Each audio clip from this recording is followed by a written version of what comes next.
मिसमैचेस। और आप देखिए डिपार्टमेंट के पास आपके पूरा 360 डिग्री पूरा चिट्ठा है डिपार्टमेंट के पास। अधिकारी के पास एक सॉफ्टवेयर के जरिए, इंटेलिजेंस सिस्टम के जरिए आपके क्लाइंट का पूरा प्रोफाइल आया हुआ है, वो भी ईयर टू ईयर वाइज, वो भी ईयर टू ईयर वाइज कि 17-18 में क्या था, 18-19 में क्या था, 22-23 तक का इवन रिटर्न्स का आपका डेटा पूरा कंसोलिडेटेड बेसिस पर और ईयरली डाटा उनके पास आया हुआ है। कितनी बार आपने जीएसटीआर 1 में अमेंडमेंट किया है, कौन कौन से आपके टॉप 5 HSN डिटेल्स हैं, वो भी उनके पास ऑन रिकॉर्ड्स हैं। आपके टॉप 5 सप्लायर्स, टॉप 5 रिसीवर्स कौन कौन से हैं, 2A की क्या ओरिजिनल वैल्यूज थी और 2A किस किस ईयर में अमेंड किया गया, वो भी डिपार्टमेंट के पास आपकी पूरी डिटेल्स है। और सप्लायर डिटेल, ई वे बिल डिटेल्स की अभी हम बात कर रहे थे। फिर वैट की रिटर्न्स की डिटेल भी जो ऑफिसर है उसके पास रेडिली अवेलेबल है कि 3 सालों की डिटेल क्या है वैट रिटर्न्स की, वो भी उसके पास अवेलेबल है। अब आप देखिए कि जब डिपार्टमेंट के पास आपका पूरा 360 डिग्री प्रोफाइल है, शायद आपको ना पता हो कि आपके क्लाइंट ने किन 5 सप्लायर्स को मुख्य रूप से सप्लाई किया है या किन 5 कस्टमर को सेल किया है, पर डिपार्टमेंट के पास वो डाटा है। और डिपार्टमेंट के पास ऐसे इंटेलिजेंस सिस्टम अब डेवलप हो गए हैं, एंटी इवेजन के पास स्पेसिफिकली अगर मैं बात करूं, जिससे वो ये डिटेल निकाल लेते हैं कि आपके क्लाइंट ने कभी भी कैश में टैक्स पे नहीं किया, आईटीसी क्यों यूज करता है, उसके बेसिस पर वो समन इश्यू करते हैं। और भी बहुत से कारण है जिसके बेसिस पर वो समन्स इश्यू करते हैं, नोटिस इश्यू करते हैं। नवीन जी, मैं request you to please on mute. Naveen Goyal ji, Rakesh Yadav तो पता क्या है, इस शहर को बहुत दिला रहे हैं। मैं request Naveen Goyal ji to please be on. Naveen ji अपना माइक म्यूट कर लीजिए प्लीज, नवीन सर। हाँ जी, हो गया। तो आज मैं अपने सबसे पहले इशू की तरफ मूव करता हूं, जो कि डीआरसी के ऊपर है। तो अंकित जी, आपने भी कभी क्लाइंट की डीआरसी 03 की पेमेंट करवाई होगी। Let us make it a interactive session, है ना। अंकित गर्ग जी, कभी ऐसा भी होगा कि कोई क्लाइंट का सम्मन इशू हुआ या कोई सर्च हुई तो ऑफिसर्स क्या करते हैं, वो जबरदस्ती ऐसा करते हैं कि डीआरसी इशू करो। तो जब भी आप डीआरसी 03 इशू करो तो आपको सबसे पहले, जब भी आप डीआरसी इशू करो तो आपको एक लेटर अगले ही दिन डिपार्टमेंटल ऑफिसर, जो भी आपका जुरिसडिक्शनल ऑफिसर है, उसको एक लेटर देना है। वो क्या लेटर देना है कि payment of tax bye DRC 03 on protest, on protest. वो तो हम उसमें मेंशन भी कर देते हैं, जब हम डीआरसी 3 करते हैं तो वहां पे भी आप वहां पे मेंशन जरूर करते हैं, but you give a letter, proper letter to the officer, not only making it in the remarks column only, but you issue a letter to the officer that we are doing the payment of the DRC on protest. मैं ये letter आप सबके साथ share भी कर दूंगा PDF copy में, ताकि आप जो चीजें ये सैंपल बेसिस पर ड्राफ्टिंग हुई है तो वो आप इसको यूज भी कर सकते हैं कहीं भी। तो मैं ये हर्जी के साथ कर दूंगा, तो कोई व्हाट्सएप ग्रुप अगर आपका बना हुआ है तो वो उसमें आपके पास आ जाएगा। तो आप देखिए इस लेटर में हमने क्या किया हुआ है, इस लेटर में हमने कुछ सबमिशंस किए हुए हैं कि डीआरसी 03 हमने किस बेसिस पर पे किया।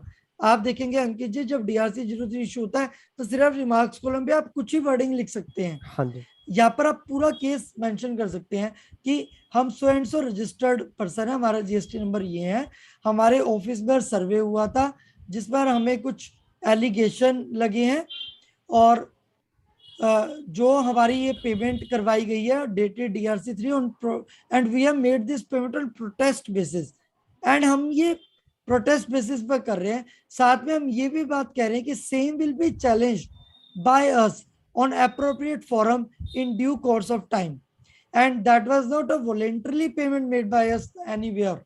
It is also submitted that the payment department has pressurized us to make the payment on account of physical abuse, violation and pressure, and the payment has been made by the staff under protest, and department officer has verbally communicated that this payment will be adjusted by them in the upcoming proceedings, maybe under the section 73 or the 74, as the case may be, which is not yet issued to us.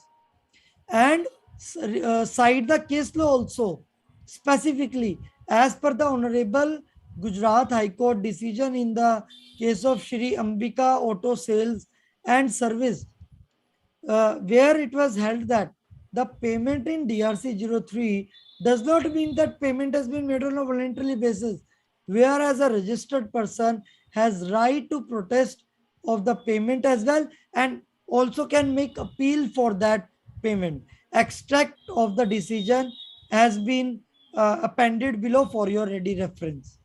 So we need to give the legal jurisprudence in the letter itself, and we do not need to search it everywhere. We can make a standard replies, and we can circulate it among the professional advocates, and every advocate can cite this letter. You just need to put the GST number of the party name, and yours truly GST number and facts of the case, and this letter is ready, and you can just give the letter to the officer. When you give the letter to the officer, so officer will understand that the advocate or the counsel is not like that. They are giving us the notice on the very next day of the search. So officer will be very conscious enough.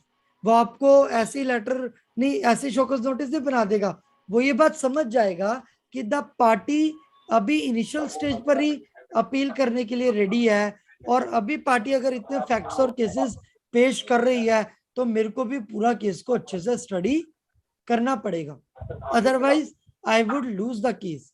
सो आप देखिए, आप यहाँ पर हमने पूरा यहाँ पर mention किया है कि जो डीआरसी है वो हम क्यों मेंशन कर रहे हैं, प्रेशर में आके कर रहे हैं, जजमेंट्स दे रहे हैं. देखिए 5th पॉइंट में हमने लिखा, further reliance is placed on the interim order of the Honorable Gujarat High Court in case of Messrs Bhumi Associate on the similar situation, जिसके फैक्ट्स भी हमने यहाँ पर मेंशन किए हैं. तो आप देखिए, हमने पूरे के पूरे केस में ये मेंशन कर दिया कि जो भी आपने सर्च प्रोसीडिंग्स की और जहां पर आपने एसएससी को फोर्स किया पेमेंट करने के लिए, तो वो हम वॉलंटरली नहीं कर रहे. Although that is a voluntary payment, DRC 03 is a voluntary payment, but we are enclosing this letter by stating it outrightly and explicitly that we are making this payment under protest, and on the basis of these submissions and the legal jurisprudence mentioned in this particular letter, the acknowledgement of this application may be issued by your good self, and DRC 03 of this payment may be taken on record as a protest, and we were further request you to issue show cause notice in light of the provisions of the act for the allegations and the proposed liability, if any. So this is one of the letter that every professional can use wherever you make the payment in the DRC 03 voluntarily but under protest. ये सब अंबिका वाला case है, इसको citation पूरा दे पाएंगे sir? Sir वो letter share कर देंगे. सर मैं आपको पूरा ये लेटर और उसके एक्सट्रैक्ट शेयर कर दूंगा. सर मैं चाहता हूँ कि आज मैं 20-25 आपको लेटर्स या अराउंड 15 या 10 जितने भी हम कवर कर पाए, मैं आपको ये सारे लेटर्स इन पीडीएफ दे दूंगा, जिसमें कि आपको ये पता लग जाएगा कि आपको केस लॉ को प्रेजेंट किस टाइप से करना है, और जितने ज्यादा आप लेटर्स डिपार्टमेंट को दोगे, डिपार्टमेंट आप पर उतना कम हावी होगा, उनकी दादागिरी उतनी कम चल जाएगी. सर मैं अपना एक केस बताऊंगा अभी आपको, बट पहले मैं आपको थोड़े से लेटर्स को दिखा देता हूं कि हमने कौन कौन से लेटर्स स्टैंडर्ड फॉर्मेट में बनाए हुए हैं, और उन लेटर्स को आप भी यूज कर सकते हैं ताकि सबको दोबारा से वो मेहनत ना करनी पड़े. एक जनरल लेटर हम सब देते होंगे और हम सबको पता भी है, मैं यहाँ पर पेश कर देता हूँ. कई बार ये लेटर रह जाता है, बट ये लेटर बहुत इंपॉर्टेंट लेटर है. ये लेटर है स्टे ऑफ द प्रोसीडिंग्स का लेटर. जब भी आप अपील करते हैं, या अगर अभी आपने अंकित जी अपील नहीं की है, और ऑफिसर ने DRC 07 डिमांड ऑर्डर इशू कर दिया, तो आपको सबसे पहले क्या करना चाहिए? आपको सबसे पहले एक स्टे का लेटर, ऑल्दो ये स्टे का लेटर आपको अपील करने के बाद ऑफिसर को देना चाहिए, स्टे का letter along with the acknowledgement of the appeal thereof. Okay, तो आपको ये जैसे हम अपील फाइल करते हैं तो स्टे ऑटोमेटिक नहीं होता? नहीं अंकित जी, मैं आपको बताता हूँ, आप कभी भी देखेंगे तो लाइबिलिटी रजिस्टर में इसका डिमांड में लाइबिलिटी आपकी शो होती है, that is not stay automatically till now, because जब आप ये एक लेटर दे देते हैं, अब देखिए मैं इस लेटर में आपको बताता हूँ कि आपको इसमें क्या करना है। ये लेटर हमने बिल्कुल स्टैंडर्ड फॉर्मेट में बनाया हुआ है, और हम इसमें क्या कह रहे हैं, हमने पॉइंट वाइज इसमें 4 पेजेस का ये लेटर है, आप इसको अपने फैक्ट्स के केसेस के अकॉर्डिंग इसको चेंज कर सकते हैं। तो हम इसमें मेंशन कर रहे हैं कि we are the registered person. आप इनकम टैक्स में भी अंकित जी अगर देखेंगे तो stay is not done automatically, the moment you file an appeal before the appellate authority, you have to issue an stay proceeding or a stay letter to the officer and request the AO to stay on the proceeding, because till the matter is finally disposed of by the appellate authority, you have to make an application to the adjudicating authority to stay the proceeding, otherwise जो वो interest का जो metre है वो चलता रहता है, तो ये स्टे लेना बहुत जरूरी है। फर्दर अंकित जी, स्टे क्यों जरूरी है? बहुत से केसेस ऐसे देखे गए हैं जिसमें कि बैंक फ्रीज हो गया, या बैंक पे उन्होंने लियन मार्क कर दिया, या बैंक की प्रोसीडिंग स्टॉप कर दी बैंकर ने, क्योंकि वो ऑफिसर एडजुडिकेटिंग अथॉरिटी ने, जीएसटी ऑफिसर ने एक लेटर साथ में बैंक को भी दे दिया कि इसका बैंक फ्रीज कर दिया जाए। अब जब तक स्टे का लेटर है वो एक्नॉलेज करके एक और लेटर इशू नहीं कर देता और प्रोसीडिंग को स्टे नहीं कर देता, तब तक बैंक वाला जो बैंक है उसको अनफ्रीज नहीं करता। तो बड़ा इंपॉर्टेंट है ये लेटर, आप इशू कीजिए, ऑफिसर से बात कीजिए, ऑफिसर अगले ही दिन ये लेटर इशू कर देता है, या एक हफ्ते के अंदर अंदर ये लेटर इशू कर देगा आपको, जिसमें वो आपकी प्रोसीडिंग पर स्टे लगा देगा, डिमांड पे स्टे लगा देगा।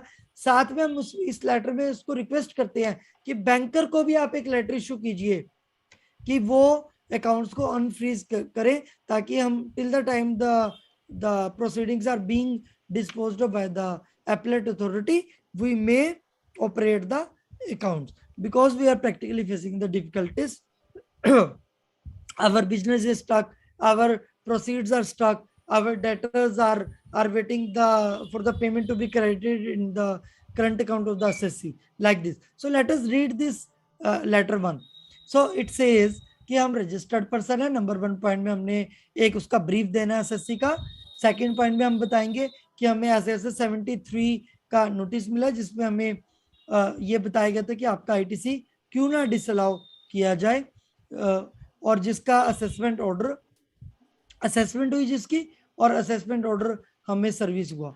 फर्दर हम आपको ये इन्फॉर्म करना चाहते हैं कि हम इसकी अपील फाइल करेंगे under section and proviso to the 107 section of the act, which gives us right to the aggrieved person to file an appeal within a period of 3 months, which is further can be condoned for further 1 month, provided practical evidence of the proof is enclosed herewith. Am I right, Ankit ji? So in totality, we are given 4 months to file an appeal, but it is much preferred that we file an appeal within the 3 months only, because the appellate authority may, if there is no proper reason for the connotation of the delay, appellate authority may declare the appeal as time barred even without going into merits of the case. Yes, does that make any sense? Yes. So we need to be very conscious. We need to make our case a very strong case to put up before the appellate authority, and we have seen that in 90% of the cases appellate authorities are giving us the relief. जो officers नहीं समझ पा रहे, जो officers को समझ में नहीं आ रहा, या वो समझना ही नहीं चाह रहे, या हमें नहीं पता वो क्या ऐसे कुछ चाह रहे हैं जिससे वो समझेंगे, बट एपेलेट अथॉरिटीज जब हम अपील में जाते हैं तो 90% केसेस में हमें वो रिलीफ मिल पा रहा है। तो स्टे का जो लेटर है ये पूरा लेटर ड्राफ्ट किया गया है, इसमें ये भी मेंशन किया गया है कि हमने 10% of the tax in dispute जमा करवाया है और respectfully submitted that so and so चालान से जमा करवाया है, और हम कंप्लीट कोड ऑफ प्रोसेस जो अपील का होता है हमने वो पूरा या तो हमने अपील कर दिया है तो साथ में हम एक्नॉलेजमेंट लगा देंगे, अगर अपील नहीं किया तो हम यहाँ लिखेंगे we will file the appeal of this order as per the provisions of that and 10% of the disputed tax will be deposited before the filing of the appeal.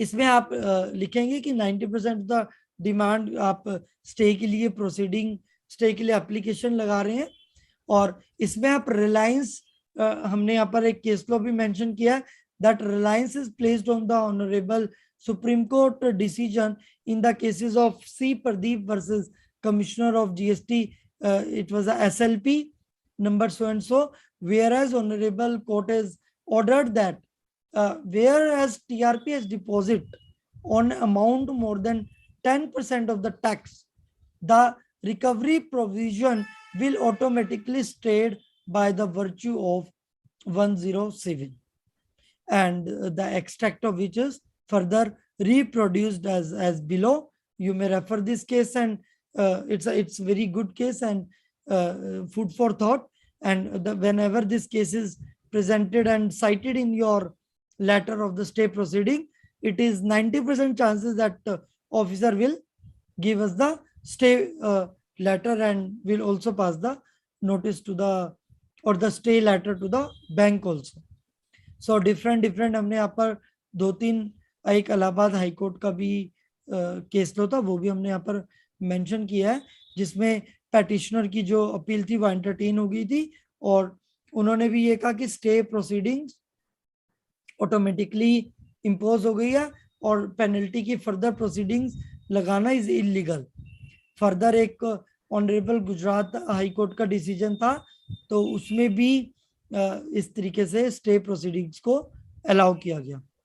तो ये 4 पेजेस का लेटर हमने बनाया। तो आप देख पा रहे हो, आपको सबसे पहले उनको रिक्वेस्ट करना है, केस अपने फैक्ट्स बताने हैं, फिर लीगल जूरिस्प्रूडेंस को पेश करना है, और 3-4 पेजेस का अगर आप लेटर दे देते हो तो मैं मानता हूं कि ऑफिसर के पास एक हमारा बहुत ही अच्छा ड्राफ्टिंग जाता है और ऑफिसर को पता लग जाता है कि कोई अच्छा एडवोकेट को, कोई स्ट्रॉन्ग एडवोकेट इसका केस लड़ रहा है, और ऑफिसर अलर्ट हो जाता है कि मेरे को भी लीगल प्रोविजंस को ध्यान से इंटरप्रिटेशन करना है। नेक्स्ट मैं आपके साथ लेके चलूंगा नोटिस फॉर द। इसमें एक क्वेश्चन था। Yes please. जैसे हम स्टे करा देते हैं और अगर हम अपील से नहीं जीत पाते तो इंटरेस्ट की लायबिलिटी कब से काउंट होगी? वो ओरिजिनल डेट से होगी, जब से डिमांड आपकी, जब से डिमांड। एक क्वेश्चन मेरा भी था शिव। हाँ जी सर, हाँ जी सर, हाँ जी। शिवाजी, जो ये प्रोविजन जो अटैचमेंट के आए हैं, प्रॉपर्टी और बैंक अटैचमेंट्स के जो प्रोविजंस आए हैं आईटीसी की कंडीशंस में, फेक आईटीसी पे अटैच कर देता है डिपार्टमेंट, वहां पे भी ये एप्लीकेबल हो? हाँ, अपील देखिए, जिन केसेस में बैंक अकाउंट को फ्रीज किया गया, प्रॉपर्टी फ्रीज की गई है, प्रोविजनल अटैचमेंट की गई है, उसके लिए एक और सेपरेट लेटर हमने बनाया है, आप स्क्रीन पर देख सकते हो। देखिए, ये आपके लिए यूजफुल होगा, इस लेटर के साथ साथ ये भी दे दीजिए। देखिए इसमें हमने क्या किया है, ये 9 पेजेस का लेटर है, ये 9 पेजेस का लेटर है, और ये लेटर कहता है, as per the communication received from your office on dated so and so, department has attached our bank account in section 83 along with rule 159 of the CGST Act, wide section so and so, and show cause notice। जो भी आपके पास आया होगा, हम आपको ये submissions पेश कर रहे हैं, प्रोविजंस पेश कर रहे हैं। सी, जो भी कमिश्नर या ऑफिसर, जो भी आपका जुरिस्डिक्शनल ऑफिसर है, संजय जी प्लीज आप म्यूट पे हो जाएंगे, तो भी आपका ऑफिसर है, अगर जो भी आपका ऑफिसर है, अगर वो ये प्रोसीडिंग करता है तो बाय एंड लार्ज डिपार्टमेंट ने और डिफरेंट जुरिस्डिक्शनल हाई कोर्ट ने, ऑनरेबल सुप्रीम कोर्ट ने ये बात बोली है कि जब भी ऑफिसर इन पावर्स को यूज करेगा तो बड़ा कॉन्शियसली करेगा, और इन पावर्स को यूज किया जाएगा जबकि डिपार्टमेंट ऑफिसर ये प्रूव कर देगा कि उसके पास और कोई चारा नहीं बचा था except to opt for this recovery proceedings. Bank attachment should be the last resort to the officer कि भैया हमारे पास कोई रिकवरी का साधन नहीं बचा था, कोऑपरेट नहीं कर रहा था और कोई लेटर का रिप्लाई नहीं आ रहा था, इसलिए हमें अटैच करना पड़ा. So honourable supreme court, honourable high court in different judgment, in various judgments, has cited very clearly that officer should not use this power arbitrarily. Officer should use this power very consciously and should be used to in a very rare circumstances where officer is not finding any other way to recover the demand from the assessee, and where assessee is not cooperating. But in cases where assessee is duly presenting, where assessee is duly replying to the show cause notices, in such cases, the assessee should not be harassed, and assessee, the recovery proceedings should not be used as such. So, इस particular condition में, इस particular letter में हमने ये लिखा है, department has erred in the letter, in the law of precondition before invoking section 83 in respect of the opinion satisfaction for the interest of the revenue. यहाँ पर आप पूरा चिट्ठा लिखेंगे, we are the, आप पूरी क्लाइंट की ब्रीफ देंगे कि हम रेगुलर टैक्स पेयर है, हमारी हम ये बिजनेस करते हैं, हमारा जो ऑडिटेड फाइनेंशियल स्टेटमेंट है उसमें हमारी इतनी टर्नओवर है, हमारा नेटवर्क सर्टिफिकेट जो ड्यूली अटेस्टेड है सीए सर्टिफिकेट से पार्टी का इतना है, party is also registered under the other laws, income tax act, pf act, esi act, fact act. Sir हम ये क्यों यहाँ पर एक्ट्स की प्रोविजंस डाल रहे हैं, हम ये क्यों बता रहे हैं, हम ये इसलिए बता रहे हैं कि जो अदर लॉज है उसमें भी हमारा क्लाइंट रजिस्टर्ड है, तो ऐसा मत समझिए कि हमारा क्लाइंट चोर है, हमारा क्लाइंट बोगस है, हमारा क्लाइंट फेक है,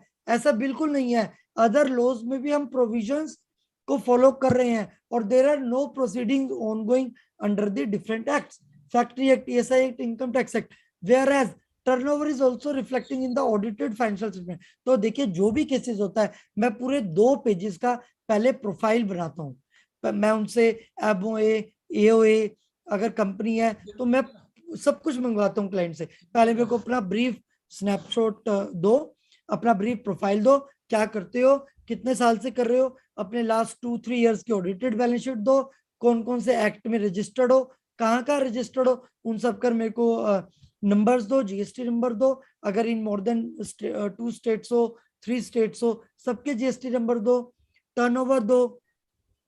तो पहले मैं पूरी डिटेल मंगवाता हूँ.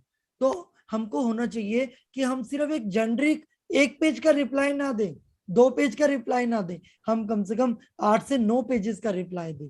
जब भी आप एडजुडिकेटिंग अथॉरिटी, जुरिसडिक्शनल अथॉरिटी से बात कर रहे हो तो सबसे पहले तो जो असेसी की प्रोफाइल है उसको 1 से 2 पेज में ब्रीफ करें, फिर आप फैक्ट्स ऑफ द केस को अगले 2-3 पेजेस में ब्रीफ करें, फिर आप लीगल प्रोविजंस और जुरिस्प्रूडेंस जो सुप्रीम कोर्ट, हाई कोर्ट के जजमेंट्स है उनको आप पेश करें, और फिर लास्ट केस में आप कंक्लूजन में उन प्रोविजंस को लिंक करते हुए उस ऑफिसर को लेटर दे. तो देखिए जब लेटर जाएगा 9-10 पेजेस का, मैं आपको, मेरा पर्सनल एक्सपीरियंस है, एक रिफंड हुआ था, मैं आपको बताता हूँ, एक क्लाइंट का, और ऑफिसर ने वो रिफंड इशू कर दिया, और जब अगला ऑफिसर वो शिफ्ट हुआ, ट्रांसफर हुआ, और जो नया ऑफिसर आया तो उस ऑफिसर ने मुझे शोकॉज नोटिस दे दिया, क्लाइंट को शोकॉज नोटिस दे दिया कि why this refund should not be received back. उसको एरिनेस मानते हुए उसने कहा कि विद इंटरेस्ट आपसे हम रिफंड दोबारा क्यों ना कलेक्ट करें. Sanjay ji, I think I am well audible. Am I audible everyone? Ankit Garg ji? Yeah, you are audible now. Sanjay ji आप प्लीज आप अपनी साइड से चेक कर लीजिए। तो मैंने जब उसको शोकॉज नोटिस का रिप्लाई किया, आप मानोगे नहीं, मैंने 10 पेजेस का रिप्लाई बनाया, और ऑफिसर के पास जब वो रिप्लाई गया, ऑफिसर ने मुझे कॉल करके बुलाया कि आपके सीए कौन है, एक बार बुलाइए। उन्होंने कहा कि सर देखिए हमें इतने नॉलेज नहीं थी प्रोविजंस की, हमने दे दिया, आप प्लीज आगे इसको कहीं भी हाई कोर्ट में अपील में मत डालिएगा, हम इसको केस को यहीं ड्रॉप कर रहे हैं, हमें ये पता नहीं था, अब हमें समझ में आ गया है। तो आप देखिए जब आप 8 से 9 पेजेस का प्रॉपर रिप्लाई बनाकर साथ में अटैचमेंट लगा करके पूरा बंच आप जब डिपार्टमेंट में देते हो, तो officer, there are 90% chances officer आपको एंटरटेन करेगा और अपनी प्रोसीडिंग्स वहीं ड्रॉप कर देगा। तो देखिए इसमें पूरा हमने यहाँ पर लिखा है कि द वर्ड नेसेसरी का क्या मतलब है, आप वो प्रोविजनल अटैचमेंट कब यूज कर सकते हो, हमने यहाँ पर केस लॉज मेंशन किए हैं। अभी मैं सारा पूरा ये नहीं रीड कर सकता, क्योंकि मैं आपको ये लेटर दे दूंगा, सो दैट अगर आपको ये यूज कर रहा हूँ कहीं ना कहीं तो आप इसको यूज कर सकते हैं। यहाँ पर देखिए हमने पूरा बताया कि रीजंस टू बिलीव, ऑफिसर्स कहता है कि I have proper reasons to believe. तो सुप्रीम कोर्ट जजमेंट्स आई है जिसमें उन्होंने कहा कि आप हमें राइटिंग में दीजिए कि आपके पास क्या रीजंस टू बिलीव थे, that reasons to believe should be recorded in writing and you must have proper evidences in writing as a proof कि आप ये प्रोविजनल अटैचमेंट कर सकते थे और आपके पास कोई और लास्ट रिजॉर्ट नहीं था। इनकम टैक्स के भी हमने यहाँ पर केसेस डाले हैं, क्यों डाले हैं, चाहे वो एक्ट इनकम टैक्स क्यों ना हो, बट वो ये दिखाता है कि जो रैशनल कनेक्शन है, चाहे वो किसी भी लॉ में हो, तो वो उसको एस्केप नहीं कर सकते। Principle of natural justice has to be followed in each and every case. And Ankit ji, you would appreciate in recently there has been a circular जाकर सीबीआईसी ने ये कहा कि सर्च करते हुए आपको ये एसओपी फॉलो करना पड़ेगा, या फेक नोटिस के समन इश्यू करते हुए आपको ये एसओपी फॉलो करना पड़ेगा। अंकित जी आप शायद हो सकता है ना वो डिस्कस आपने किया हो रिसेंट सर्कुलर। तो CBIC is again and again getting lot of complaints from the different trade associations, जहां पर उनको कंप्लेन आ रही है कि officers are harassing clients like anything, even not cooperating with the CS and advocates, and they are using this power very carelessly and with gross negligence. So CBIC is issuing a SOPs wide circular. That circular is binding on the officers. Supreme Court is coming up with various judgments where it is mentioning that attachment cannot be made in a very casual case, but it where the assessing officer is of opinion that it is necessary to protect interest of the revenue and same is supported by the supervening factor, only in that case that power can be exercised, and that power should not be misused. That power should be exercised by the officer only if there is reasonable apprehension that assessee may default the ultimate collection of the demand, which otherwise cannot be recovered. So just note down this, it should be exercised with extreme care and caution, and the power under this provision should be exercised only if there is sufficient material on record to justify that assessee is about to dispose of the ultimate collection of the demand. And this tool should not be used to harass the assessee, nor should be used in the manner that may have irreversible detrimental effect on the business of the assessee. And attachment of the bank account of the trading asset should be resorted to only a last resort, जो अभी मैं बात कर रहा था। देखिए सारी wording as it is मैं लॉ की साइड कर रहा हूँ, और जब आप ये लॉ की वर्डिंग्स को प्रॉपरली दोगे, उसको लेटर को दोगे, तो आप देखोगे कि जब वो 9 से 10 पेजेस का लेटर उसको मिलेगा तो उसको पता लग जाएगा कि ये case is a very case on merit and the provisions should not be used very unconsciously or carelessly. So I will share this letter also सो अभी जो क्वेरी ले रहे थे सर, मैं उनसे रिक्वेस्ट करूंगा कि आप इस लेटर को यूज कीजिए, जहां पर कि आप लास्ट में बोलेंगे in light of the aforesaid decision of the honorable court, we request you to removal for the bank account for the smooth function of our business, and further we ensure you to supply all the details or whatever material records you will ask in the subsequent proceedings as a show cause notice as defined in the law. So this letter is specifically giving you such case laws which are very much relatable to the provisional bank attachment.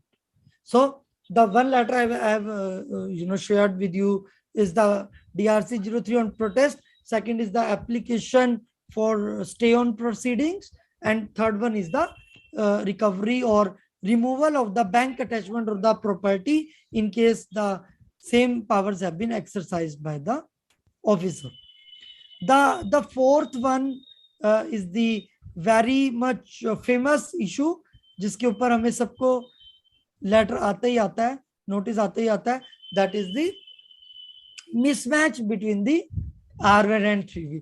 अंकित जी हंस रहे हैं, सभी हंस रहे हैं. सबसे it's a hot cake and hot in the hands of the officer. वो अपना उनके पास रिकॉर्ड में है R1 3B डिफरेंस आया, उन्होंने ASMT 10 में डाला, डिफरेंस है जी, और आपके ऊपर इतनी डिमांड क्यों ना लगाई जाए. तो देखिए, जब ये भी आपके पास लेटर आता है या ऐसा कोई नोटिस भी आता है, तो मैं ये मानता हूं कि इस लेटर का रिप्लाई आपको कम से कम 6 से 7-8 पेजेस में देना चाहिए. आपका ASMT 10 का जो रिप्लाई है वो बहुत ज्यादा इलेबोरेटिव होना चाहिए. देखिए, आप पहले तो ये बताएंगे कि हम ऐसे हमें आपको लेटर मिला है, जहां पर आपके लेटर ने हमें बताया कि ऐसे R1 और 3B में डिफरेंस है, और फिर आप अपनी ब्रीफ प्रोफाइल बताएंगे. अगर कोई क्लरिकल एरर हुआ है तो आप उसको सब्सटेंशिएट करेंगे, और क्लरिकल एरर के केस में हमने एक केस लॉ भी डाला है कि अगर कोई क्लरिकल एरर हो जाता है तो ऑनरेबल हाई कोर्ट ने ये कहा है कि अगर कोई भी क्लरिकल एरर हो जाता है, चाहे वो ई-वे बिल में हो चाहे वो रिटर्न में हो, तो उस एरर की वजह से पेनल्टी और कोई भी पेमेंट या जो ऐसा एरर है जो रेक्टिफाइबल है इन नेचर में, तो उसकी प्रोसीडिंग्स वो ड्रॉप करनी चाहिए. इवन आप सबको पता है, one of the famous case in case of honourable Delhi high court, in case of Bharti Airtel, जिसमें उन्होंने कहा था कि रिवीजन फैसिलिटी आप इनको अलाउ करो रेक्टिफिकेशन के लिए, तो वो भी ऑनरेबल सुप्रीम कोर्ट ने हमें बोला. जहां पर आपके पास प्रॉपर GST 9 से आप सब्सटेंशिएट कर सकते हो कि आपने कहा कि नहीं जी 17-18 का हमने 18-19 में दिखा रखा है, और वो प्रॉपर हमने GST 9 17-18 के टेबल नंबर 10, 11, 12, 13 में हमने शो किया हुआ है, तो वो साथ में उसको आप अटैच करेंगे और उसको बताएंगे कि ये प्रॉपर हमने ऐसे इन प्रॉपर टेबल्स में दिखाया हुआ है, ताकि ऑफिसर को पता लग जाए. उसका एक रिकंसिलिएशन आप प्रॉपर बना के देंगे. तो ये जो लेटर्स हैं, अगर आपके रिवर्स चार्ज में कुछ डिफरेंसेस हैं तो आप प्रॉपर रिवर्स चार्ज का बताएंगे. तो आपको जो ये R1 और 3B का लेटर देना है, इसमें आपको प्रॉपर रिकंसिलिएशंस देने हैं. और हमारे पास भी 1-2 लेटर्स आए थे, और हमने जब ऑफिसर को वो पेश किए तो बिल्कुल 0 डिफरेंस था, और ऑफिसर ने उसी टाइम पे प्रोसीडिंग्स को ड्रॉप कर दिया. See, we professionals, we are chartered accountants, we are advocates, हमें अपने लेटर्स को, अपने जो सबमिशंस हैं उसको मजबूत कर रहे हैं. कैसे मजबूत होंगे?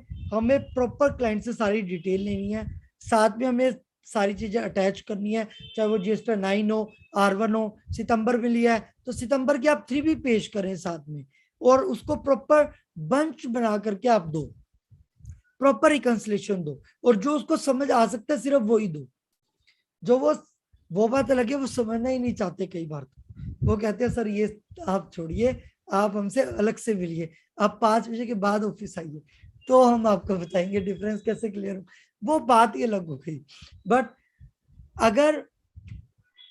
बट मैं ये मानता हूं कि इन एनी केस हमें अपने जो लीगल पेपर्स हैं ऑन रिकॉर्ड्स है, वो हम पोर्टल पे रिप्लाई फाइल करते हैं, वो हमें प्रॉपर रिप्लाई फाइल करना चाहिए। हमें उन पर्टिकुलर केसेस में कोई भी ऐसा ग्राउंड नहीं छोड़ना चाहिए, कोई भी ऐसा लीगल केस नहीं छोड़ना चाहिए जो आगे जाके हमारे केस को वीक कर दे। मैं आपको एक केस और ऐसा दिखाता हूं जिसमें अक्सर कैंसिलेशन के नोटिस आ जाते हैं कि आपने रिटर्न फाइल नहीं की और ऑफिसर ने क्या किया, ऑफिसर ने रजिस्ट्रेशन कैंसिल कर दिया। ऐसा आता है ना कि जीएसटीआर कैंसिल हो, जीएसटीआर नंबर कैंसिल कर दिया क्योंकि आपने नील रिटर्न फाइल कर रहे थे या आपने रिटर्न ही फाइल नहीं की फॉर द लास्ट 6 मंथ्स। तो भैया रिटर्न फाइल नहीं की तो और आपने कैंसिल कर दिया, उस केसेस में अगर हमारे पास शो कॉज नोटिस आता है तो हमें उसका कैसे रिप्लाई करना है। शैलेश जी, ऐसा आया होगा कभी ना कभी, आपके पास भी आया होगा या किसी? अभी बात तो कर रहा था मैं, जब थोड़ी देर पहले ही तो बात कर रहा था कि फाइनल रिटर्न बनने के बाद भी कुछ शो का नोटिस आया है कि क्यों ना आप 3 क्यों नहीं भर रहे हैं हम भाई। तो ये जनरल देखिए प्रैक्टिस है सर, ये तो। ये जनरल प्रैक्टिस है। तो Yes, sir. हमें सर क्या करना है, हमें अपने लीगल प्रोविजंस को, हमें अपनी जो शोकॉज नोटिस की आज जो हमने टॉपिक रखा है how to handle GST litigation, so मैं आपको दिखाना चाहूंगा एक क्लाइंट की अपील हमने की थी अभी रिसेंटली, मैं नेम तो नहीं शो कर सकता, बट हमने यहाँ पर प्रॉपर अपील में ग्राउंड्स ऑफ अपील में देखिए क्या डाला कि the order passed by the learned officer. यहाँ पर आप ऑर्डर की जगह वर्डिंग चेंज कर सकते हैं, the show cause notice passed by the officer cancelling the registration suo motu is bad in law and without any authority of the law based upon the facts and the circumstances of the case. It is submitted that the order is passed or the letter is passed or the show cause notice is passed without application of the mind and in haste and by ignoring the track record of the company. The company has been operating pan India with 8 active GST numbers on the same pan, and the officer is saying us that the firm is a bogus firm. If you see the audited balance sheet of the company, which is enclosed here with, is showing a 4,300 crore turnover, which is duly being reflected in the rest of the GST numbers, and the client is saying that this is a bogus firm and it does not exist, is merely on the verbal grounds. Maybe the officer or the inspector has not visited to the premises of the assessee or has made a error or has made a gross negligence in the inspection report. The officer has erred in passing the order by ignoring the reply filed against the show cause notice and reasonable cause for nil filing of the return. That cancellation order passed is entirely different.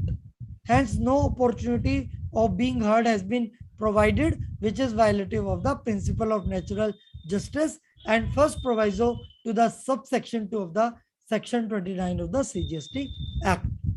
Cancellation order passed is without specifically mentioning the clause, क्योंकि देखिए जब भी कोई officer आपका 29(2) में cancellation करता है तो उसको मेंशन करना पड़ेगा कि वो कौन से क्लोज में मेंशन कर रहा है। आप देखेंगे वो एक लाइन लिख देते हैं, रिप्लाई नॉट सुटेबल, और वो कंप्यूटर ऑपरेटर जो है वो डीएससी लगा देता है और ऑर्डर पास हो जाता है।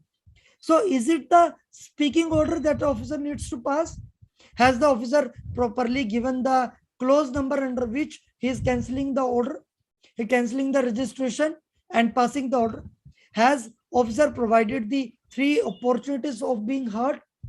If the principle of natural justice has not been followed by the officer, if officer has not given the speaking order on ground of which he has passed the cancellation order, then without going into the merits of the case, if you file a writ petition or if you file the appellate appeal in the appellate authority, maybe in the GST appeals, so the appellate authority has to allow the relief to the assessee even without going into facts of the case, because where the officer has erred in following the principles of natural justice, 90% of the officers are doing that.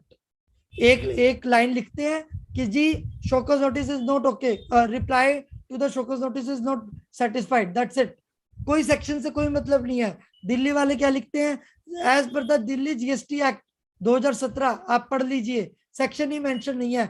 मैंने इतने notice deal किए हैं जिसमें officers ने कोई reason ही नहीं लिखा proper.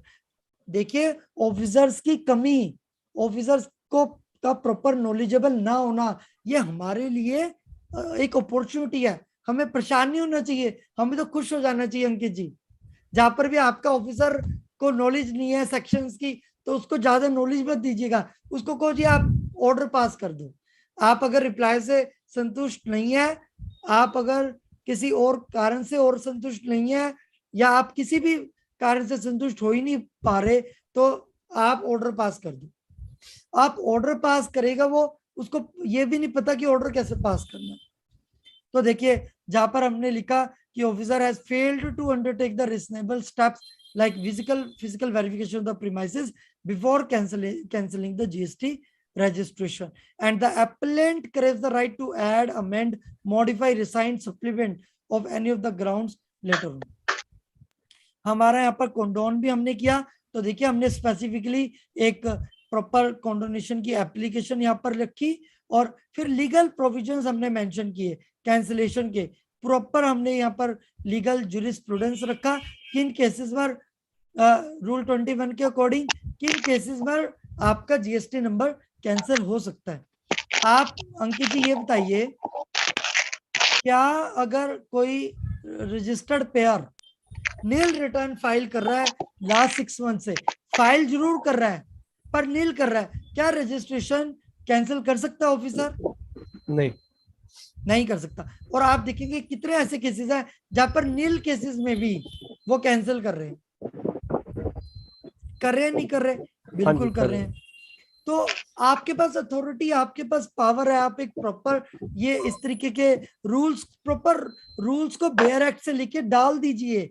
Officer आप पढ़ो, आप अच्छे से पढ़ो. आपके पास जो किताब है, हो सकता है उसमें ये रूल पेज फट गया हो, पेज हो ही ना, तो हम आपको ये केस रिप्रोड्यूस कर रहे हैं, इसको अच्छे से पढ़ लो. फर्दर और भी सेक्शन दे दो. हमारे पास अपीलेट अथॉरिटी की भी पावर है, ऑफिसर वही समझ जाएगा. और थोड़े बहुत लीगल केस भी दे दो उनको, कि जहां पर ये टैक्समैन, ये इलाहाबाद का केस है, हाई कोर्ट ऑफ गुजरात का केस है, जिस पर सारे कैंसिलेशन से रिलेटेड केसेस हैं, जहां पर हमें रिलीफ दिया गया. तो ऑफिसर समझ जाएगा कि ऐसे कैंसिलेशन अगर मैं करूंगा, या अगर उसने कैंसिल नहीं किया है तो वो इसी रिप्लाई से सेटिस्फाई हो जाएगा. अगर उसने कैंसिलेशन कर दिया है तो वो समझ जाएगा कि ये लोग अपील में जाने वाले हैं, और कल को ऑडिट हो गई और अपील में मेरे को दिक्कत आ सकती है. तो देखिए ऐसे हमने बहुत से जो है रिक्वेस्ट लेटर्स और standard replies I would say बनाए हुए हैं. शैलेश जी, मेरा एक और 7:15 बजे एक सेशन है, मैं उसमें ज्वाइन करूंगा. तो अभी हम 10-15 मिनट कुछ एक क्वेरीज या इंटरेक्शन कर लेते हैं. मैं ये रिप्लाईज जो 4-5 है स्टैंडर्ड रिप्लाईज, वो मैं आपको दे दूंगा. बाकी हम बहुत से ऐसे इश्यूज पर स्टैंडर्ड रिप्लाईज बनाते रहते हैं, ताकि प्रोफेशनल्स को पूरे 2-3-4 घंटे ना लगे. ताकि हमने अब तक 150 इश्यूज पर स्टैंडर्ड रिप्लाईज बना दिए हैं, जो कि हम प्रॉपरली उसको डील करते हैं और उसमें प्रॉपर केस क्लोज डालते हैं. जैसे जैसे जो भी केस हमारे साथ हमारे सामने आता है, कोई भी कंसल्टेंट एडवोकेट हमारे साथ डिस्कस करता है, तो हम, और 2-3 बार वो केस आया तो हम उसका एक स्टैंडर्ड ड्राफ्ट बना देते हैं, स्टैंडर्ड ड्राफ्टिंग कर देते हैं. तो वो स्टैंडर्ड ड्राफ्टिंग ताकि हमारे सभी प्रोफेशनल्स के काम आ सके और सभी उसका फायदा उठा सके. बस हम उसकी थोड़ी सी एक नॉमिनल फीस जरूर रखते हैं, ताकि फ्री में अगर हम कोई भी चीज प्रोवाइड करते हैं तो वो बेसिकली उसकी वैल्यू नहीं की जाती।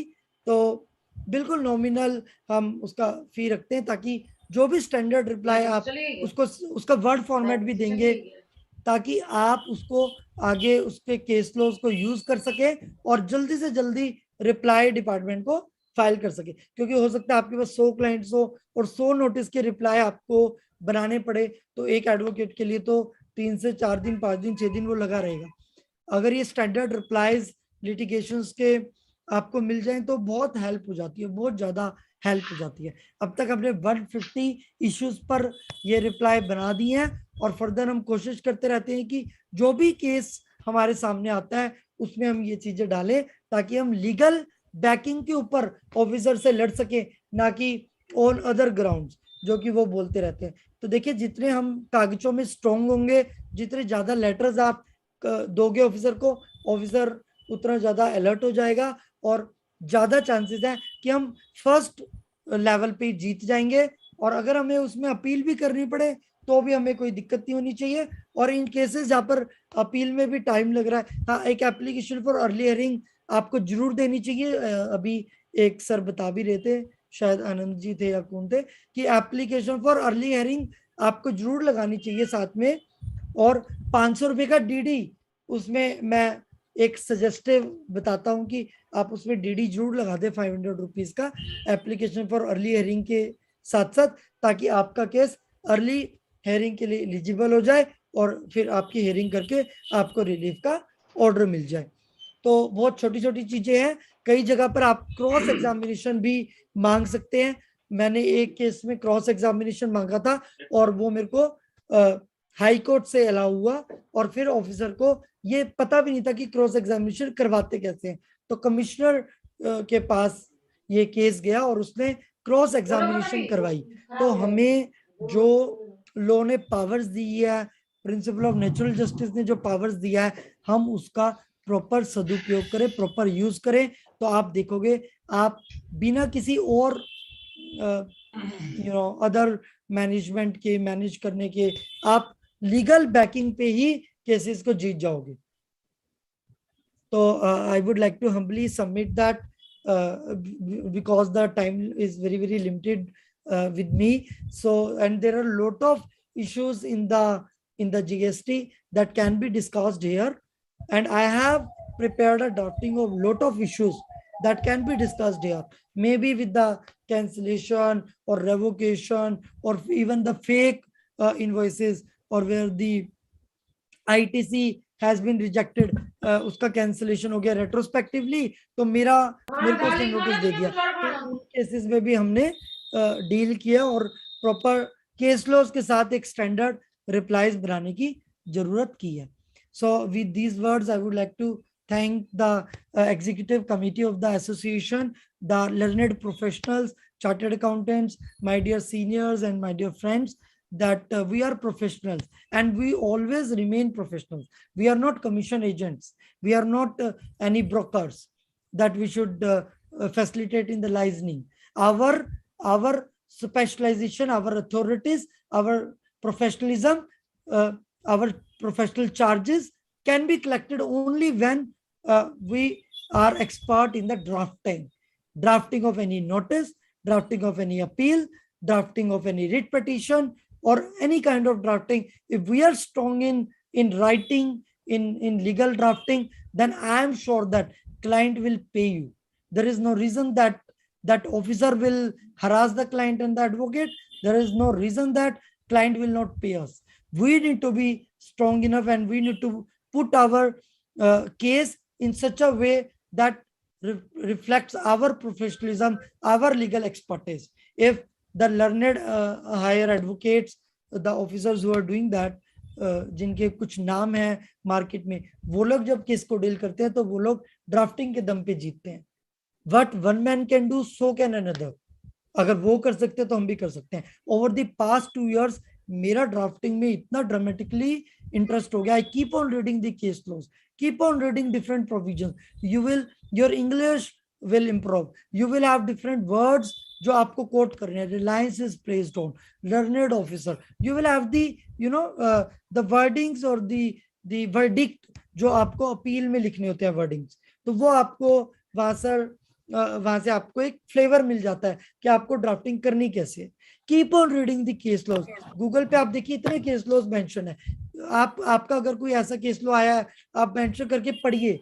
The only reading and writing and taking a reference from other replies to the show cause notices can only help us in legal expertise or the legal drafting. This is how we can handle the GST litigations in a very smooth way.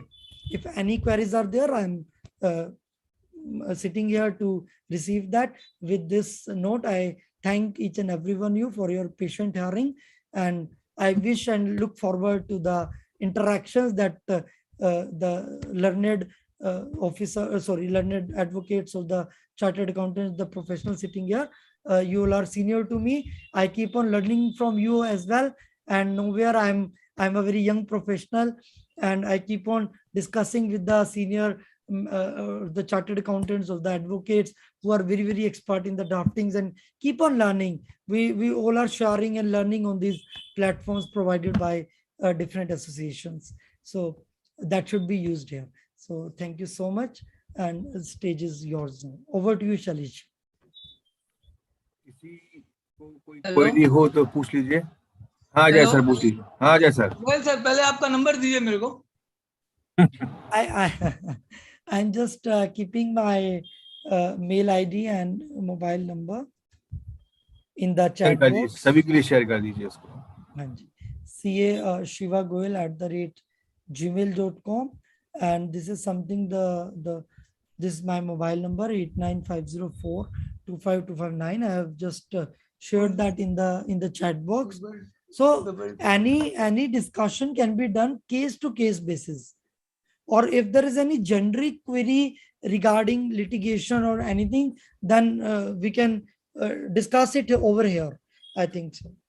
Sir जैसे क्या होता है कि question था मेरा. Yes संकेत जी, आपने जैसे बताया था कि ऑफिसर के पास पूरा रिकॉर्ड रहता है. हाँ जी, 360 डिग्री प्रोफाइल रहती है. हाँ उसी में उसी का सब्जेक्ट है, क्वेश्चन है. यस. मैं जो B2C सेल बेचता हूँ उसमें मैं कोई पार्टी का डिटेल तो देता नहीं हूँ, केवल टैक्सेबल अमाउंट और टैक्स अमाउंट देता हूँ. बिल्कुल ठीक बात है सर. अब मैं जिस पार्टी को मैंने मैक्सिमम सेल किया है तो उसका तो कोई डिटेल्स तो मिलेगा नहीं सरकार को. नहीं मिलेगा सर, बिल्कुल ठीक है. तो इसमें हमारा टोटल बिजनेस क्या एक्चुअल में क्या है कि B2C है. तो उसमें तो सर फिर आपके पास कोई नोटिस आया सर? अगर नहीं अभी आया नहीं है एक्चुअल में.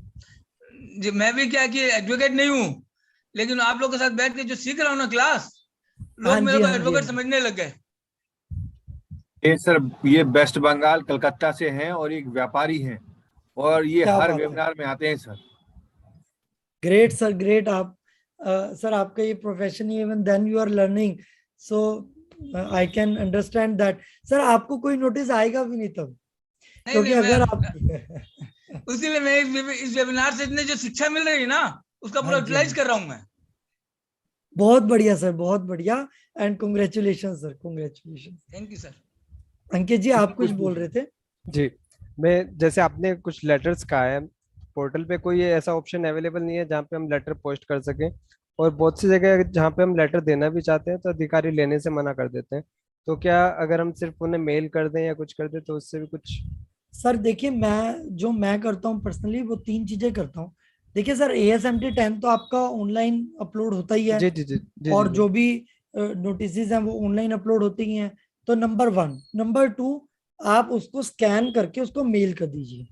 नंबर 3, सर हम स्पीड पोस्ट लगा देते हैं, और जो स्पीड पोस्ट जब डिलीवर हो जाता है उससे नेक्स्ट डे हम उसको ट्रैक करके उसका प्रिंट ले लेते हैं डिलीवर्ड का, और उसको अपने फाइल में पेस्ट कर देते हैं. हम सर डिपार्टमेंट नहीं जाते. डिपार्टमेंट में वो लोग नखरे करते हैं कि अभी रिसीविंग के लिए बंदा नहीं है, वो लंच करने गया है, वो रिसीविंग ही उनसे लेनी महाभारत हो जाती है, एज इफ कि हम उनसे कोई भीख मांग रहे हो रिसीविंग की. तो सर मैं personally I don't want any human intervention. I avoid human intervention to the maximum extent possible. I'm just interested in doing speed post, और उसका जो ट्रैकिंग नंबर है वो मैं सेव कर लेता हूँ अपने पास, और जब वो डिलीवर हो जाता है तो मैं इंडियन पोस्ट की जो ट्रैकिंग है उससे वो उसका प्रिंट निकाल लेता हूँ डिलीवर्ड का, तो उससे ये हो जाता है कि वो डिलीवर्ड तो हो चुका है। सेकंड, मैं ईमेल कर देता हूँ, एंड थर्ड, पोर्टल पे रिप्लाई डाल देता हूँ। Officer can nowhere deny when we are following this 3 mechanism to give the reply. Ankit ji. Sir कुछ केसेस में क्या होता है, DRC-3 जहाँ पे अधिकारी ने करा लिया है तो अधिकारी अपनी प्रोसीडिंग ड्रॉप कर देता है, कोई ऑर्डर नहीं करता है, तो क्या हम कोई लेटर ऐसा दे के उनसे कोई ऑर्डर करा सकते हैं कि किस अगर रिगार्डिंग उन्होंने टेक्स्ट प्रोसीडिंग्स अगर उन्होंने ड्रॉप भी कर दिया है जी, तो मतलब dropping of proceedings in itself is a sufficient proof that he cannot further proceed for the assessment and raise the demand. Yes, Sangeet ji? दरअसल में हम उसके अगेंस्ट में अपील फाइल करना चाहते हैं। हमने जमा In करा case दिया of- लेकिन उसके बावजूद भी फिर हम, दरअसल में क्या हुआ, एक फर्म वो कह रहे हैं कि ये फ्रॉड है जिससे आपने परचेज की, उस Okay. पे उन्होंने दबाव बनवा के टैक्स जमा करा लिया है, लेकिन हमारे पास सारे प्रूफ है, हम उसकी अपील करना चाहते हैं। So you can write a letter to the officer. You need to have the certified order na in that particular case. हाँ जी, ऑर्डर चाहते हैं वो सही। उन्होंने, लेकिन प्रोसीडिंग ड्रॉप कर दी, वो ऑर्डर नहीं दे रहे हैं, उन्होंने प्रोसीडिंग ड्रॉप कर दी इसकी। तो अब कोई डिमांड रेज हो रही है? नहीं, Is डिमांड there कुछ any नहीं रही demand? क्योंकि वो तो DRC-3 करा लिया उन्होंने। Okay. So you further want to escalate the case to the appeal? Ji, So in that particular case, that DRC-03 has to be acknowledged by the acknowledge हो चुका है या अभी पेंडिंग है? वो एक्नॉलेज हो चुका है, एक्नॉलेजमेंट उसकी हो चुकी है, और आपने उसमें रिमार्क्स में कुछ लिखा है DRC-03 में अंडर कि अंडर प्रोटेस्ट लिखा प्रोटेस्ट है? है, अंडर प्रोटेस्ट अंडर प्रोटेस्ट लिखा है, तो आप एक लेटर इशू कर दीजिए DRC-03 अंडर प्रोटेस्ट का, और आप उसके बेस पर उनसे एक लेटर मांग लीजिए। अंकित जी, आप उनसे एक ऑर्डर मांग लीजिए और उस ऑर्डर के बेस पर आप अपील फाइल कर दीजिए। ये जो मैनुअली ऑर्डर के अगेंस्ट अपील फाइल हो जाएगी? नहीं, ऑनलाइन ऑर्डर उसको देना पड़ेगा। ऑनलाइन ऑर्डर तो देने के लिए तैयार नहीं है ना अधिकारी, तो वो कह रहे आप हैं कि एक आपने काम जमा कीजिए, कर दिया, प्रोसीडिंग हाँ, अगर वो ऑर्डर ही नहीं दे रहा तो आप उसको 3 लेटर लिखिए, एक हफ्ते की फ्रीक्वेंसी पर। 3 लेटर इशू करने के बाद भी अगर वो ऑर्डर इशू नहीं कर रहा तो आप उसकी रिट पिटीशन फाइल कर दीजिए कि हमने ऑर्डर के लिए डिमांड किया था, and learned officer is not issuing the speaking order, we had issued the DRC-03 on protest and further we want to litigate the issue. तो आप रिट पिटीशन में उसको डाल दीजिए, पर आप 3 लेटर उसको देंगे। नंबर 1 ओरिजिनल लेटर, 15 दिन के बाद एक रिमाइंडर 1, और उसके 15 दिन के बाद रिमाइंडर 2, और तीनों की कॉपीज प्लस स्पीड पोस्ट अपने पास रख लीजिए, और उन सब चीजों के साथ DRC-03, और साथ में एक प्रोटेस्ट लेटर भी दे दीजिए कि हमने DRC-03 प्रोटेस्ट पे दिया था, और क्योंकि आपने प्रोसीडिंग ड्रॉप कर दिया है लेकिन हमारा जो DRC-03 था प्रोटेस्ट में था, we further want to litigate the issue before the appeals, and therefore you are requested to pass an order, and in case order is not received to us within so and so date, you can also give them the date. Officer are giving us the date ना कि 7 दिन के अंदर reply अगर आपका नहीं आया तो हम एक्स पार्टे कर देंगे, as it is कर देंगे। You give them the date, I give them the date. If order is not received within 15 days of my letter, and after 2 reminders, we will file the case to the Delhi High Court in a writ petition. तो वो order issue कर देता है। Ankit ji, you can take up like that. Yes, thank you sir, thank you Anand Varshney ji कुछ पूछना चाह रहे थे, एक मिनट, आनंद वार्ष्णेय जी कुछ पूछना चाह रहे हैं। हाँ सर, नमस्कार। नमस्कार सर, नमस्कार। बढ़िया रहा आपका प्रेजेंटेशन। ये जानकारी जो है सर, सेक्शन 61 का ये नोटिस दिया है अधिकारी ने, क्या हैंडमेड में चलता है ये? नहीं सर, हैंडमेड नहीं चलता है। ऑफिसर क्या करता है, आपको डराने के लिए, पार्टी को बुलाने के लिए, अदर वे से मैनेज करने के लिए ऑफिसर आपको मेल कर देगा लेटर मैन्युअली, और वो ये बोलेगा आपको अभी मैंने ना मैन्युअली डाल दिया है, ऑनलाइन नहीं डाल रहा, एक बार ऑफिस आ जाओ, बात करनी है। तो आप समझ जाइए वो क्या चाह रहा है।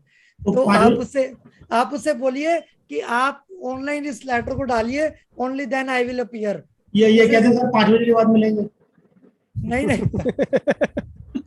आप 5 बजे के बाद क्यों मिलते हैं? आप उसको लेटर इशू कर दीजिए कि we are not able to see any notice और on the portal, on the client's portal, screenshot of which is attached herewith. Therefore, in light of the provisions and the sections mentioned under the act, you are therefore requested to please issue us the valid notice on the portal itself, and therefore we will be defending the case. We will be filing a reply to the notice issued online. तो वो समझ जाएगा ये ऐसे party काबू नहीं आने वाली। तो मुस्कुराएगा ना सर को? अब वो मुस्कुरा जाएगा, वो कहेगा आनंद जी आप समझे नहीं हम क्या चाह रहे थे। अच्छा थोड़ा सा समय लूंगा सर, आप बिजी हैं इस समय। मैं ये जा रहा था सेस और सुपर सेस का कोई ऑर्डर मिल जाए सर? किसका सर? सेस सुपर सेस जो सिगरेट, आपने सेस सेस सिगरेट पर जो लगता है। ओके सेस, ओके सी सेस, ओके जी। तो आप उसका कोई इशू चाह रहे हैं?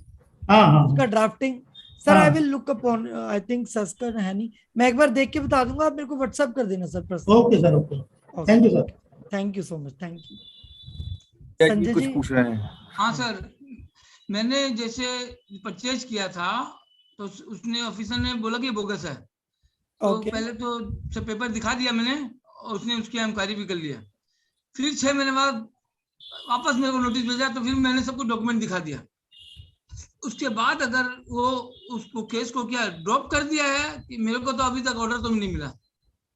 सर आप चेक कर सकते हैं ना उसका एप्लीकेशन स्टेटस चेक कीजिए, वो पेंडिंग दिख रहा है या ऑर्डर आ गया। एक बार आप लॉगिन पे जाकर के अजय जी आप उसका स्टेटस चेक कीजिए एयर एंड डाल के कि उसका स्टेटस क्या आ रहा है।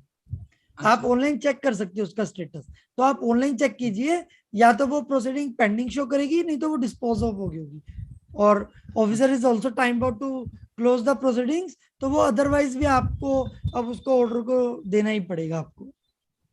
ठीक है, आप चेक कीजिए ऑनलाइन। हाँ जी ठीक है सर, आप पूछ लीजिए संजय जी। संजय सर आपका हैंड रेज है सर? हाँ मेरा हैंड शिवाजी। मैं देखो एक क्वेश्चन ये पूछना था, जो नॉर्मली जो असेसिंग ऑफ जुरिडिक्शनल ऑफिसर आईटीसी को ब्लॉक करते हैं third party information, third source information पे वो कहते हैं कि ये फेक। एक बार रिपीट कर देंगे थोड़ा सा? मेरा क्वेश्चन ये है कि जो जुरिडिक्शनल ऑफिसर आईटीसी को ब्लॉक करते हैं वो ये उसमें आपको जब नोटिस के अंदर ये देते हैं कि हमें थर्ड सोर्सेस से पता चला या जहां का वो जुरिडिक्शनल है कि उनकी रिपोर्ट के आधार पर पता चला कि वो फेक है, तो क्या हमारे पास कुछ ऐसा प्रोविजन है क्रॉस चेक करने के लिए, क्रॉस थर्ड पार्टी क्रॉस करने के लिए किस कोई ऐसी रूलिंग हो जिसको सर देखिए जो ये कहते हैं कि थर्ड इंफॉर्मेशन के बेस पे हम कैंसिल कर रहे हैं, तो एक बात तो ये समझिए कि what do you mean by fake invoice, what do you mean by bogus invoice? Sir fake invoice तब तक फेक नहीं है जब तक कि वो प्रोविजंस के अकॉर्डिंग इशू ना किया गया हो। सर कई बार क्या होता है, एक पर्सन रजिस्टर्ड है, फॉर एग्जांपल सर मैंने आपको इनवॉइस रेज किया, संजय जी आपने उसका आईटीसी ले लिया, उस टाइम पे मेरा रजिस्ट्रेशन एक्टिव था और मैंने प्रॉपर्ली आपको गुड्स भी दिए और आपने उसका आईटीसी क्लेम कर लिया। बाद में ऑफिसर एलिगेशन लगाता है या मैंने जो इनवॉइस रेज किया था आपको, बाद में मैंने 1-2 बिल ऐसे बोगस ले लिए या मैं बोगस ट्रांजैक्शन में इन्वॉल्व हो गया तो मेरा नाम भी बोगस में आ गया फॉर एग्जांपल, तो नोटिस आया संजय जी आपको, तो संजय जी आप ये स्टैंड ले सकते हैं कि जब मैंने ये बिल रेज किया था, जब ये बिल मेरे पास आया था, तब तो मेरा जो रजिस्ट्रेशन था वो एक्टिव था और मैं रजिस्टर्ड पर्सन था और मैंने ड्यूली प्रोविजंस के अकॉर्डिंग रूल सेक्शन 31 के अकॉर्डिंग मैंने रूल 62 के अकॉर्डिंग आपको इनवॉइस रेज किया। तो how can that invoice B fake? And on the account of third party information officer can not use कि थर्ड पार्टी डिटेल आया और मैंने आपका आईटीसी ब्लॉक कर दिया। ऑफिसर हैज टू स्टेट कि वो कौन सी सप्लाई है जो उसको बोगस दिख रही है, वो ऐसा कौन सा आईटीसी है 2A में जिसका रजिस्ट्रेशन कैंसिल हुआ है, and further you make the investigation कब कैंसिल हुआ, कब जब वो सप्लाई ली गई क्या वो तब कैंसिल था या रेट्रोस्पेक्टिव कैंसिल हुआ। कभी भी ऑफिसर हमें ये कंपेल नहीं कर सकता. देयर इज अ प्रोविजन ली cogit impossibilia. So any act और any act cannot be forced upon us which is very impossible as per the law. That is bad in law. Shivaji, जो particular मेरा question यही था ना कि suppose that मैंने कोई परचेज रिसीव करी किसी से, उसको मैंने प्रॉपर टैक्स पे किया, गुड्स रिसीव किए, उस बंदे ने अपना R1 फाइल किया, तीनों चीजें मैच की, मैंने प्रॉपर ITC जनरेट किया. उसके 1 से साल बाद मेरा ज्यूरिडिक्शनल अफसर मुझसे कहता है उस पर्टिकुलर इनवॉइस के बारे में कि मेरे पास जो वहां के कंसर्निंग ज्यूरिडिक्शनल अफसर का लेटर आया है कि this firm is bogus, so that I disallow this ITC and penalise you under section 74. Okay. उसकी उस कंडीशन में जब हम उन्हें व्यू देते पूरा देते कि जब हमने सारे कॉम्प्लायंसेस को पूरा किया और आप जिस लेटर पे बेस कर रहे हैं हमें थर्ड पार्टी मटेरियल अवेलेबल कराया जाए कि किस ग्राउंड पर वहां के अधिकारी ने पाया गया. उन्होंने कहा ऐसा हमारे पास कोई प्रोविजन नहीं है कि हम आपको ऐसा मटेरियल अवेलेबल कराएं. पर्टिकुलर हमारा यही कहना है कि यदि आप हमसे कोई चीज हमारे अगेंस्ट में यूज कर रहे हैं तो ये हमारा राइट है, कॉन्स्टिट्यूशनल राइट है कि आप हमें उससे अवेयर कराएं. बिल्कुल ठीक कह रहे हैं संजय जी आप. मैं बिल्कुल 100% आपकी इस बात से एग्री करता हूँ कि अगर हमारे अगेंस्ट, हाँ है सर, इसमें कम से कम भी 2 से 3 मेरे पास केस लॉज हैं, मेंशन्ड है, मेरे को अपेरेंटली याद नहीं आ रहे, पर 2 से 3 ऐसे केस लॉज है जिसमें ये मेंशन किया गया है कि जो भी कोलैबोरेटिव एविडेंसेस हैं that must be made available to the assessee itself on the basis of which proceedings have been initiated against the assessee. So in your case, it is onus is on the department. If you have given a letter to the officer, asking them the records or the evidences on the basis of which proceeding was initiated, so it is the departmental responsibility to provide you the respective GST number or the respective evidences on the basis of which they have disallowed or blocked the ITC. तो आप बिल्कुल ठीक कह रहे हैं. मेरा बिल्कुल यही कहना है कि ITC जब मैं क्लेम करता हूँ उसके अगेंस्ट, उसके अलावा हर मामले में डिपार्टमेंट ने यदि मुझे एलिगेट करता है तो बर्डन ऑफ प्रूफ डिपार्टमेंट के ऊपर है कि वो प्रूफ करके दे मुझको. बिल्कुल जो चीज वो मेरे एडवर्स कर रहा है वो दे. और आपने पूछा उससे, there is a one condition also, आपने प्रॉपर रिप्लाई उसको राइटिंग ऑफ लेटर से पूछा उससे. अगर आपने पूछा है तो बिल्कुल आपका केस ओके है and it can be further litigated. Further litigation में अगर उनका तो ये है क्योंकि वो भी उनका ओरली होता है कि हमारे पास ऐसा कोई प्रोविजन ही नहीं. मैंने कहा ऐसा थोड़ी ना, यदि आप मुझे एलिगेट कर रहे हो तो आपको प्रूफ करना है, आप मुझे मटेरियल अवेलेबल कराएंगे जिसके अगेंस्ट में आप मेरे को यूज कर रहे हैं जिसको. सो संजय जी आपको क्या करना चाहिए, वर्बली जो भी बोलते रहे, आपने एक लेटर इश्यू किया, 15 दिन बाद एक और लेटर इश्यू करो. We have not still received the any evidences and therefore a gentle reminder is being issued to you to provide us the material evidences. Do not discuss with the officer, do not go after the verbal discussions. तो second reminder फिर दे देना 15 दिन बाद. We have not still received the any evidences on the basis of which the ITC has been blocked of the so and so assessee. And 3 reminder होती है sir, आप high court में चले जाइए या अपील कर दीजिए. शिवाजी एक और था मेरा sir, actually there is a, हाँ जी, समय कम है मेरे पास. फोन से डिस्कस कर लूं आपसे बाद में. हाँ फोन पे कर लीजिएगा सर प्लीज, फोन पे कर लीजिए. ठीक, वो ज्यादा बेटर रहेगा. इस पोर्टल में मैं फोन पे आपसे डिस्कस कर लूं, 1-to-1 डिस्कस कर लेते हैं. हाँ जी. चलिए, अब मेरे ख्याल से ज्यादा प्रश्न नहीं पूछना चाहिए आज. शिवाजी थोड़ा जल्दी में है. अंकित जी से निवेदन करूंगा कि वो वोट ऑफ थैंक्स दे दें शिवाजी को, फिर अपन राष्ट्रगान करके कार्यक्रम समाप्त करते हैं sir. Thank you sir. Shivaji ने आज जितने अच्छे तरीके से हमें समझाया है तो आज हम नोटिस देना सीख गए. नोटिस के जवाब देने के साथ साथ बहुत अच्छा आज का हमारा सेशन रहा. बहुत अच्छे से उन्होंने डेलिब्रेट किया और बहुत अच्छे तरीके से उन्होंने एक एक पॉइंट को जैसे समझाया. बस वो हमारे साथ अपनी ये PPT शेयर कर दें तो हमारे लिए और ज़्यादा अच्छा होगा. और आज का सेशन ऐसा लग रहा है कि अधूरा रहा है और उम्मीद है कि जल्दी हम दोबारा मिलेंगे.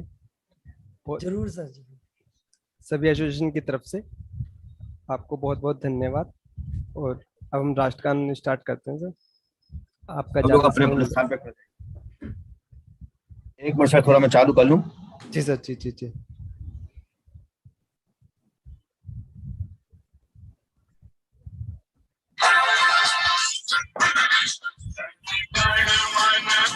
अधिनायक गया है भारत भाग्य विधाता, पंजाब सिंध गुजरात मराठा द्राविड़ उत्कल गंगा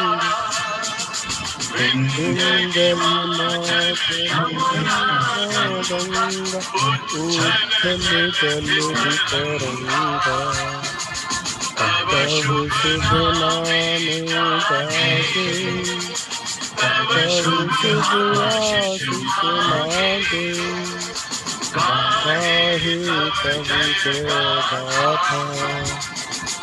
जन गण मंगलदायक जय हे भारत भाग्य विधाता, जय हे जय हे जय हे जय जय जय जय हे।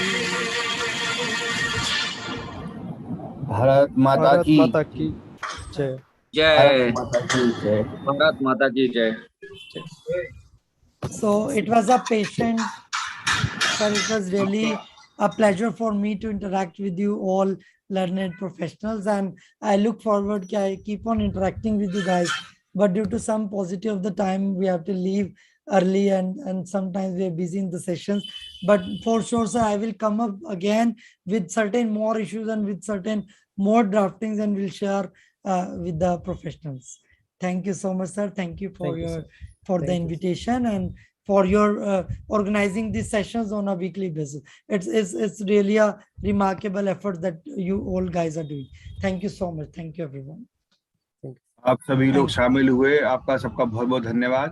अब हम 3 सितंबर को दोबारा से मुलाकात करेंगे। ITR 7 के विषय इसमें चर्चा की जाएगी। तो 3 सितंबर अगली शनिवार को फिर से मुलाकात करेंगे। आप सबका बहुत बहुत धन्यवाद। आपका शुभ रात्रि। दिन शुभ होना आदत पड़ गई बोलने की, लेकिन वो नहीं, अब शुभ रात्रि और आप वीकेंड आराम से मनाइए। धन्यवाद सर, सभी का बहुत बहुत धन्यवाद।